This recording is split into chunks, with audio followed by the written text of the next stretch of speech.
स्वागत आप सभी का। आपके साथ मैं हूं पुनीत मिश्रा और खबर दिन भर आप देख रहे हैं। खबरों की करते हैं शुरुआत और सबसे पहले एक अहम और बड़ी खबर की करते हैं बात। ये खबर है सागर से बड़ी खबर, जहां पर ट्रेन की चपेट में 3 युवक आए हैं और तीनों की मौके पर मौत हो गई। मोतीनगर थाना क्षेत्र के बाईपास रोड की यह घटना है। मृतक युवकों की शिनाख्त नहीं हो पाई है, तफ्तीश में पुलिस जुटी हुई है। तो ये बड़ी खबर आपको बता रहे हैं और ये मौके की तस्वीरें भी दिखा रहे हैं आपको। ट्रेन की चपेट में आए हैं 3 युवक। मोतीनगर थाना क्षेत्र की यह घटना, तीनों की मौके पर मौत हो गई। अब ये कैसे हुआ है, यह हादसा है या क्या इसकी वजह रही, तीनों युवक इसकी चपेट में आ कैसे गए, बहुत सारे सवाल जिनकी तफ्तीश पड़ताल पुलिस कर रही है।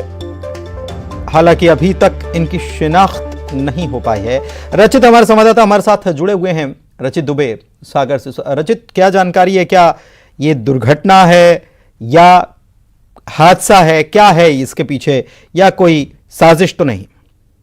जी पुनीत, आपको बता दें कि प्राथमिक तौर पर जो अभी जानकारी आई उसमें पुलिस ने यही बताया कि संबलपुर एक्सप्रेस थी, उसके चपेट में आने से इन 3 युवकों की मौत हुई। ये तीनों युवक सागर के पास के ही रहने वाले हैं, जिनकी पुष्टि हो गई है। परिजन मौके पर पहुंचे हैं और पुलिस अब बयान दर्ज कर रही है। उसके बाद ही और अधिक यह जानकारी स्पष्ट हो पाएगी कि ये लोग वहां कैसे पहुंचे थे और पटरियों के नजदीक ये शराब के नशे में थे या फिर कोई अन्य कारण है। ये अभी प्राथमिक तौर पर यही जानकारी निकल कर आई।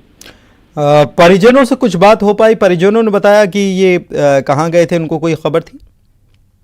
जी, अभी पुलिस पूरी घटना की जांच में जुटी है। प्रथम दृष्टया यही निकल कर आया है कि ये जो संबलपुर एक्सप्रेस थी, उसकी चपेट में आने से इन तीनों युवकों की मौत हुई।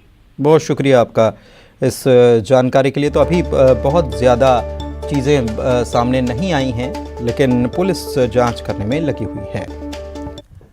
बड़ी खबर भोपाल से आपको बता दें, इस वक्त की बड़ी खबर है भोपाल से, जहां हेलमेट को लेकर मध्य प्रदेश में सख्ती बरतने के निर्देश दे दिए गए हैं। पुलिस मुख्यालय ने इसके निर्देश जारी कर दिए हैं। पुलिस कमिश्नर भोपाल इंदौर के साथ सभी जिलों के एसपी को निर्देश दिए गए हैं। सरकारी, लिमिटेड और प्राइवेट दफ्तरों के कर्मचारियों को हेलमेट लगाना अनिवार्य होगा। स्कूल कॉलेज में भी टीचर और स्टूडेंट्स को हेलमेट लगाना अनिवार्य होगा और हेलमेट न लगाने पर पेट्रोल पंप पर लोगों को पेट्रोल नहीं दिया जाएगा। हेलमेट नहीं लगाने पर वाहन चालकों पर मोटर व्हीकल एक्ट की धारा जो 128 और 129 है, उसके तहत कार्रवाई की जानी है।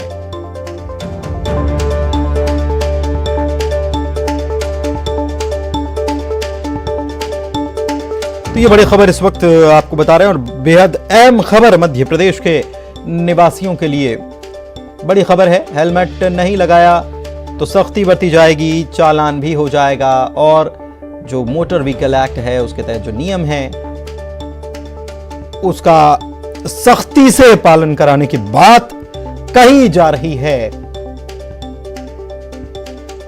पुलिस कमिश्नर भोपाल, इंदौर दोनों को निर्देश दे दिए गए हैं कि सख्ती दिखाई जाए और हेलमेट सभी को अनिवार्य हो। पेट्रोल नहीं मिलेगा हेलमेट नहीं होगा तो, और हेलमेट लगाना सभी के लिए अनिवार्य कर दिया गया है।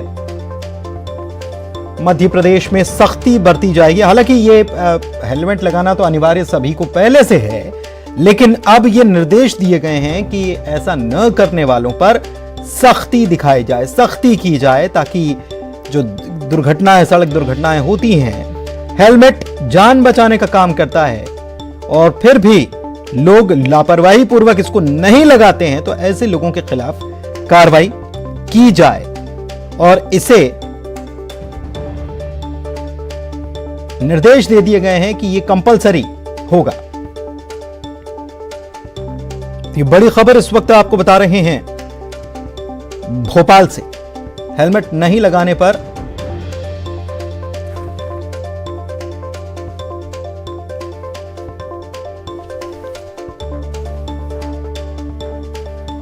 तो आज 2 अक्टूबर के दिन एक बड़ा फैसला लिया गया है। मनोज हमारे संवाददाता हमारे साथ फोन लाइन पर जुड़े हुए हैं भोपाल से, उनसे बात करते हैं। मनोज, हेलमेट लगाना अनिवार्य है, बार बार इसको लोगों को बताया जाता है, समझाया जाता है, अब सख्ती की बात कही जा रही है फिर से इसीलिए क्योंकि इसके पहले भी कई बार इसको लेकर मुहिम छेड़ने की बात हो चुकी है, छेड़ी भी गई है, विरोध भी देखा गया। हाँ जी बिल्कुल, ये जो पुलिस मुख्यालय ने आदेश जारी किया है सभी जिलों के एसपी भोपाल और इंदौर के कमिश्नर को, ये हाईकोर्ट जबलपुर के निर्देश के पालन पे ये पुलिस मुख्यालय ने सभी अधिकारियों को निर्देश दिए हैं कि जितने भी सरकारी लिमिटेड या प्राइवेट स्कूल कॉलेज या फिर दूसरे सार्वजनिक स्थानों वहाँ पे काम करने वाले कर्मचारियों को, स्टूडेंट को जो हेलमेट है वो लगाना अनिवार्य है। यानी इसको एसपी देखेंगे, वहाँ की पुलिस देखेगी जिलों के कि वहाँ पे पालन हो रहा है या फिर नहीं हो रहा है। इसके साथ पेट्रोल पंप पे जिस तरीके से पिछले कुछ साल पहले पेट्रोल नहीं दिया जाता यदि हेलमेट नहीं होता, तो उस तरीके के परिपालन को भी जो है पुलिस को कराना पड़ेगा। तो ये सख्त निर्देश है क्योंकि हाईकोर्ट ने ये निर्देश पुलिस मुख्यालय को दिया था। इसका पालन जो है अब पुलिस मुख्यालय सभी जिलों में सख्ती से करा रहा है। धाराएं बताई गई है कि इस धारा में कार्रवाई की जाए यदि कोई लापरवाही बरतता है। इसको लेके अब जिले में जो है पुलिस मुख्यालय के इस निर्देश के बाद जिला पुलिस जो है लगातार अभियान चलाएगी। अभियान के साथ सरकारी कार्यालय हो या फिर प्राइवेट, वहां पर भी जो है निर्देशित करेगी, वहां पर भी नोटिस चस्पा किए जाएंगे, पालन कराया जाएगा। स्कूलों कॉलेजों में भी इसका पालन कराया जाएगा। तो अब सख्ती जो है वो 1 से 2 दिन के अंदर इस त्योहार के बाद जो है मध्य प्रदेश में देखने को मिलेगी। तो सख्ती देखने को मिलेगी और लोगों को भी समझना होगा कि हेलमेट लगाने के लिए जो निर्देश दिए जा रहे हैं आपकी जान की सुरक्षा के लिए, इसलिए हेलमेट जरूर लगाएं। आज से प्रतिज्ञा ले लें। 2 अक्टूबर का दिन बड़ा दिन है और आज ये बड़ा फैसला हुआ है। बढ़ते हैं आगे और बात अगली खबर की करते हैं। मध्य प्रदेश के गरबा पंडालों में इन दिनों बवाल मचा हुआ है क्योंकि पहचान छिपाकर गरबा पंडाल में पहुंचने वालों की अच्छी खबर ली जाने लगी है। आयोजकों ने पहचान मांगी तो सच्चाई सामने आई, भीड़ ने पिटाई शुरू की, जिसके बाद मामला पुलिस तक पहुंचा। इधर आगरमालवा में गरबा पंडाल में बाहर से लड़कियां लाने को लेकर 2 गुट में जमकर लाठी चल गई। पुलिस पहुंची तो दर्जनों गांव वालों को थाने ले गई। गरबा पंडालों में इस बार सख्त पहरा है। सवाल सुरक्षा का नहीं, उस नए बवाल का है जो पहचान छुपाने से जुड़ा है। तस्वीरें भोपाल के ईटखेड़ी इलाके की हैं। इल्जाम है कि गरबा पंडाल में 2 युवक अपनी पहचान छिपाकर जा रहे थे, लेकिन आयोजकों के हत्थे चढ़ गए। पहचान पत्र मांगा गया तो असलियत का खुलासा हो गया। हंगामे के बाद आयोजकों ने इन युवकों को गरबा पंडाल से बेरंग वापस भेज दिया। इंदौर में बजरंग दल के कार्यकर्ताओं पर एक युवक की पिटाई के आरोप हैं। बताया जा रहा है कि युवक पहचान छिपाकर गरबा पंडाल में पहुंचा था, तभी आयोजकों ने उसे धर दबोचा। जानकारी के मुताबिक यहां के गरबा पंडालों में अब तक 10 से ज्यादा संदिग्ध छवि वाले युवक पकड़े गए हैं। वहीं उज्जैन में भी इसी तरह की घटना सामने आई। गरबा पंडाल में 3 युवकों की पिटाई की गई। इन पर आरोप है कि पहचान छिपाकर ये गरबा पंडाल में पहुंचे थे। पूछताछ में तीनों ने अपनी पहचान बताई। पहचान उजागर होने के बाद भीड़ ने इनको पीटा भी, जिसके बाद किसी तरह पुलिस इन युवकों को भीड़ से बचाकर थाने ले आई।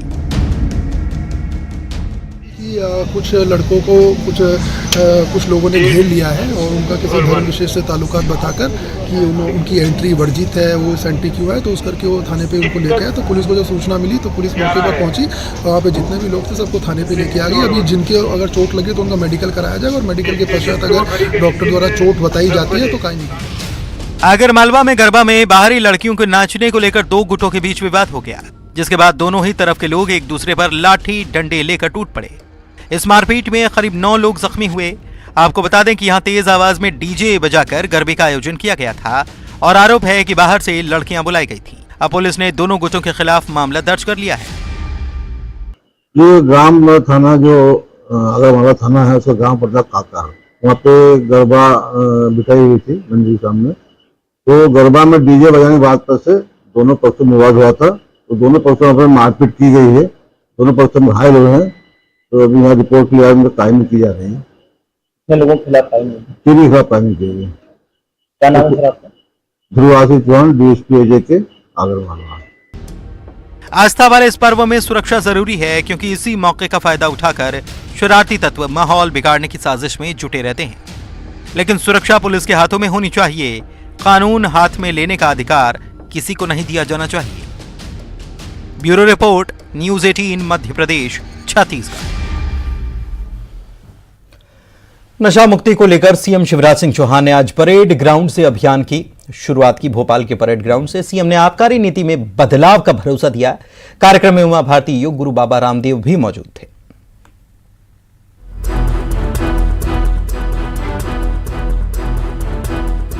शिवराज सरकार ने नशा मुक्ति के लिए अभियान का आगाज किया। भोपाल के लाल परेड ग्राउंड में आयोजित कार्यक्रम में बाबा रामदेव, उमा भारती के अलावा कई दिग्गज मौजूद रहे। सीएम ने लोगों को नशा न करने की शपथ दिलाई। साथ ही अपने संबोधन में आबकारी नीति में बदलाव की बात कही। सीएम ने हुक्का लाउंज पर पूरी तरह से पाबंदी लगाने का ऐलान किया। तो हम अपनी आबकारी नीति ऐसी बनाएंगे कि जिसके कारण नशे की लत को बढ़ावा ना मिले, हम उसको नियंत्रित करने का और सही दिशा में ले जाने का एक बहुत गंभीर प्रयास करेंगे। कार्यक्रम में उमा भारती ने नशा मुक्ति अभियान के लिए शिवराज सिंह चौहान का धन्यवाद किया और नशा मुक्ति के लिए जन आंदोलन चलाने पर जोर दिया। हमारी और शिवराज जी की बातचीत शुरू हो गई, तो मेरे एक हाथ से पत्थर घल गया। वो आपको याद ही होगा। कौन कहता है कि आसमान में सुराख नहीं हो सकता? एक पत्थर तो तबीयत से उछालो यारो। इस कार्यक्रम से पहले सीएम ने गांधी जयंती पर महात्मा गांधी की प्रतिमा पर श्रद्धा सुमन अर्पित किए। साथ ही शहर के साफ सफाई का प्रण लेने को कहा। स्वच्छता महात्मा गांधी जी का मूल मंत्र था और मुझे कहते हुए गर्व है, ये मध्य प्रदेश के लिए गर्व का क्षण है, आनंद का क्षण है। स्वच्छता में पूरे देश में मध्य प्रदेश नंबर 1 के स्थान पर आया। गांधी जयंती पर सरकार ने बड़ा अभियान शुरू किया। हालांकि नशा मुक्ति की राह इतनी आसान नहीं है, ये बात सीएम भी जानते हैं। यही वजह है कि लोगों की जागरूकता पर सरकार का जोर है। इधर गांधी जयंती पर कांग्रेस ने गांधी चौपाल लगाई। महंगाई भ्रष्टाचार को लेकर कांग्रेस ने प्रदेश सरकार को आज मध्य प्रदेश में घेरा। कांग्रेस ने नशा मुक्ति अभियान को लेकर सवाल भी उठाए और इसे दिखावा बताया, तो बीजेपी ने चौपाल को ही दिखावा बताया।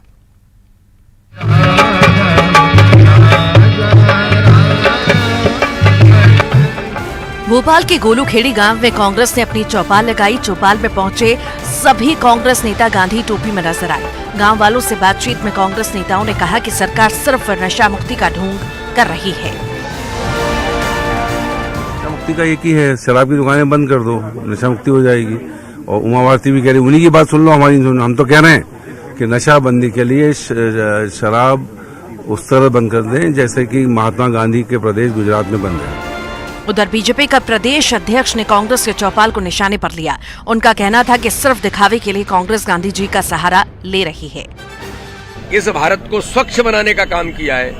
आज दुनिया के अंदर भारत की छवि स्वच्छ भारत की छवि है, तो ये काम कांग्रेस करे तो अच्छा होगा। नहीं तो प्रधानमंत्री ने झाड़ू उठाया तो कांग्रेस मजाक उड़ाती थी। तो गांधी जी के विचार केवल दिखावे के लिए नहीं है, जमीन पर उतारने का काम वो जरूर करें, जो माननीय प्रधानमंत्री के नेतृत्व में बखूबी पूरा देश आज उस दिशा में करने का प्रयास कर। गांधी जयंती पर सियासी दलों ने अलग अलग कार्यक्रमों का आयोजन किया और कार्यक्रम को लेकर एक दूसरे पर निशाना भी साधा। रायपुर से बड़ी खबर आपको बता रहे हैं। कल से बिलासपुर इंदौर बिलासपुर फ्लाइट की शुरुआत होने जा रही है। मुख्यमंत्री कल इसका वर्चुअल शुभारंभ करेंगे अपने निवास कार्यालय से आयोजित कार्यक्रम में। विलासा देवी केवट हवाई अड्डा बिलासपुर से बिलासपुर इंदौर बिलासपुर विमान सेवा का वर्चुअल शुभारंभ किया जाएगा। कार्यक्रम की अध्यक्षता केंद्रीय नागरिक उड्डयन मंत्री ज्योतिरादित्य सिंधिया करेंगे। लंबे अरसे से इसकी मांग की जा रही थी कि बिलासपुर से फ्लाइट शुरू की जाए। यहाँ के लोगों को बहुत बेसब्री से इंतजार था और एक शुभ दिन कल है। इस मौके पर फ्लाइट की शुरुआत बिलासपुर से होने जा रही है। बिलासपुर के प्रभारी मंत्री जय सिंह अग्रवाल, मध्य प्रदेश के जल संसाधन मंत्री तुलसी सिलावट भी इस दौरान मौजूद रहेंगे। कल सुबह 11:15 यानी 10:45 पर बिलासपुर से इसका शुभारंभ होना है। अभिषेक शुक्ल डिप्टी एडिटर इस वक्त हमारे साथ जुड़े हुए हैं फोन लाइन पर, उनसे बात करते हैं। अभिषेक जी, ये बिलासपुर के लोगों को हवाई सेवा मिल सके और यहां से फ्लाइट्स की संख्या बढ़ाई जाए, अलग अलग शहरों को जोड़ा जाए। लंबे वक्त से यह मांग चल रही थी, आंदोलन तक हुए, आखिरकार शुभ दिन आ गया। बिल्कुल, ये बहुत पुरानी मांग थी, बहुत प्रतीक्षित मांग थी और लंबे समय से बिलासपुर से इंदौर इस फ्लाइट की लोग प्रतीक्षा कर रहे थे और मांग लगातार कर रहे थे। हालांकि बिलासपुर से इससे पहले भी कई फ्लाइट्स चल रही हैं, खास तौर पर जबलपुर के लिए और प्रयागराज के लिए यहाँ से फ्लाइट्स चल रही है 72 सीटर। लेकिन इंदौर क्योंकि एक व्यापारिक राजधानी मानी जाती है और बिलासपुर भी वैसी ही है, तो लोगों का काफी आना जाना इंदौर होता था। इसलिए लोग चाह रहे थे कि डायरेक्ट इंदौर कोई फ्लाइट वहां पर हो, ताकि लोगों को अभी जो रायपुर आकर फ्लाइट पकड़नी पड़ती है या फिर उनको समय जो उनको काफी लग जाता है, वो समय न लगे, समय में बचत हो और इससे बड़ा फायदा भी होगा, व्यापार में भी काफी फायदा होगा और एक जो संस्कृति की बात करें इंदौर और बिलासपुर का, वो उसमें भी काफी फायदा होगा, कनेक्टिविटी भी अच्छी होगी और आसपास के लोग भी पुनः इसका फायदा उठा पाएंगे। तो अच्छी पहल है और कल बहुप्रतीक्षित मांग पूरी होने जा रही है। कल 11:15 बजे लगभग मुख्यमंत्री वर्चुअली उद्घाटन करेंगे और केंद्रीय मंत्री ज्योतिरादित्य सिंधिया समेत तमाम मंत्री इस दौरान मौजूद रहेंगे। बहुत शुक्रिया आपका इस जानकारी के लिए। तो कल बड़ा दिन बिलासपुर के लिए अहम दिन रहने वाला है।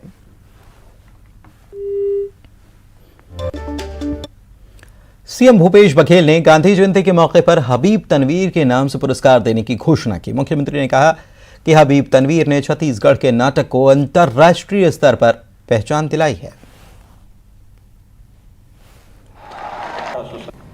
राजनीति कर रहे हैं, हमने 2 रुपये किलो में गोबर खरीदना शुरू किया। गोबर खरीदेंगे तो यदि गोबर किसी को चाहिए तो जब तक के मवेशी को आप चारा नहीं खिलाएंगे, चाहे गाय हो भैंस हो, तब तक के गोबर मिलना नहीं है। अब चारा खिलाना है तो उसके पीछे पीछे थोड़ी घूमते रहेंगे, घर में भी उसको बांधना भी पड़ेगा। बढ़ते आगे, रायपुर में महापौर एजाज ढेबर ने केंद्र से फंड की मांग कर डाली है और कहा है कि इंदौर और चंडीगढ़ जैसे शहरों को जितना फंड दिया जाता है उतना ही अगर रायपुर को दिया जाए तो फिर उन शहरों के पास सफाई के पर्याप्त चूंकि संसाधन हैं। रायपुर नगर निगम के पास संसाधनों की कमी है। अगर हमारे पास संसाधन होते तो हम भी नंबर 1 आ जाते। वैसे आपको बता दें कि कई बड़े शहर जो हैं उनके पास संसाधन हैं।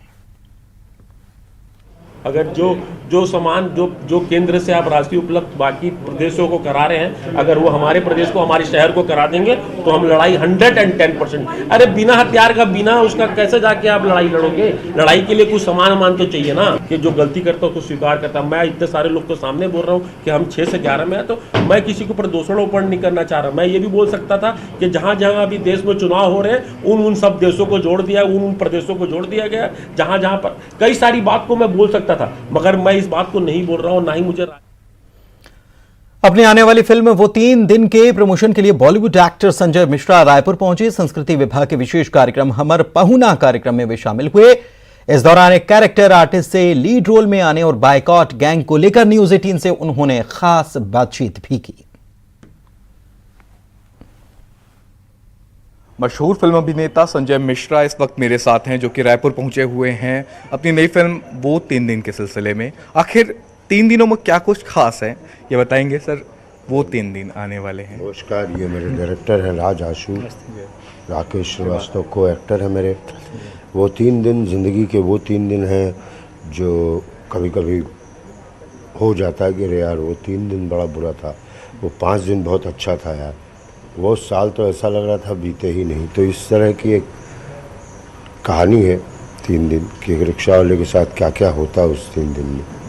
हाँ, रिक्शा चालक की भूमिका आपने निभाई। इसके पहले हमने बहुत सारे कैरेक्टर रील में देखा है आपको, और अब कैरेक्टर आर्टिस्ट से लीड रोल तक के पहुंचना, इससे पहले तो कितना संघर्ष रहा है इन सब चीज़ों में? ये मेरा संघर्ष नहीं है, ये दर्शकों का संघर्ष है कि वो अब कुछ बेहतरीन फिल्मों को पहचानना शुरू कर दिया उन्होंने। तो मेरा तो संघर्ष था मेरे कि मतलब मुझे जो आए मैं करूँगा मेरे सामने। बहुत सारे किरदार आपने कर लिए, पॉजिटिव, नेगेटिव। बचा क्या है? काइंड ऑफ एक्शन भी आपने कर लिया अभी, बहुत हुआ सम्मान में। अब बचा क्या है? और अब जब स्क्रिप्ट आप देखते हैं तब क्या कुछ देखते हैं? अभी बहुत कुछ बचा है, तब एक फार्मूला से अलग भी कुछ बचा है। मैं भी उस बचे का वेट ही कर रहा हूँ कि क्या होगा। तब उसके बाद पता चलेगा। कोई ऐसा ड्रीम रोल दिमाग में ऐसा कुछ है? मेरे लिए रोल लिखे जाते हैं। अच्छा। इन्होंने भी लिखा मेरे लिए रोल। एक चीज़ यही है कि जब बाइकआउट का एक तरह से माहौल बन जाता है, ये तो दर्शकों को तय करना होता है कि फिल्म अच्छी है या नहीं है। एक निर्माता, एक एक्टर के तौर पे क्या लगता है कि क्या नुकसान होता है कैसे सर? बिल्कुल नुकसान होगा भाई। रिक्शा चालकों का हड़ताल होगा तो रिक्शा वाले क्या खाएंगे? बस। तो हमारे साथ थे संजय मिश्रा और आपने सुना उनसे कि काफ़ी कुछ उन्होंने बताया है और आने वाली फिल्म इनकी है वो 3 दिन। वो 3 दिन में कई तरह के शेड्स होंगे, कई तरह की चीज़ें निखर कर के सामने आएंगी। फिलहाल बाइकआउट गैंग को लेकर के भी इन्होंने कहा है कि बाइकआउट जो है अगर होता है तो निश्चित तौर पे इससे एक्टर, डायरेक्टर और फिल्म से जुड़े सभी लोगों को नुकसान होता है। कैमरा पर्सन रोहित श्रीवास्तव के साथ देवव्रत भगत, न्यूज़ 18 रैप। जगदलपुर में 75 दिनों तक चलने वाले विश्व प्रसिद्ध बस्तर दशहरा पर्व का आयोजन चल रहा है और आज बस्तर राज परिवार के बेल देवी का विवाह सरगीपाल में विधि विधान के साथ संपन्न हो गया। बस्तर दशहरा में लगभग 80 रस्मों में शामिल बेल पूजा का अपना अलग महत्व होता है। इस पूजा में बैल जोड़ा का विवाह होने के बाद ही दशहरे के अगले रस्म की शुरुआत की जाती है।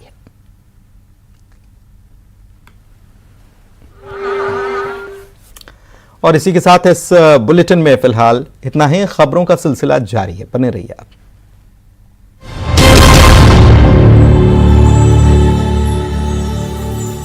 Headlines presented by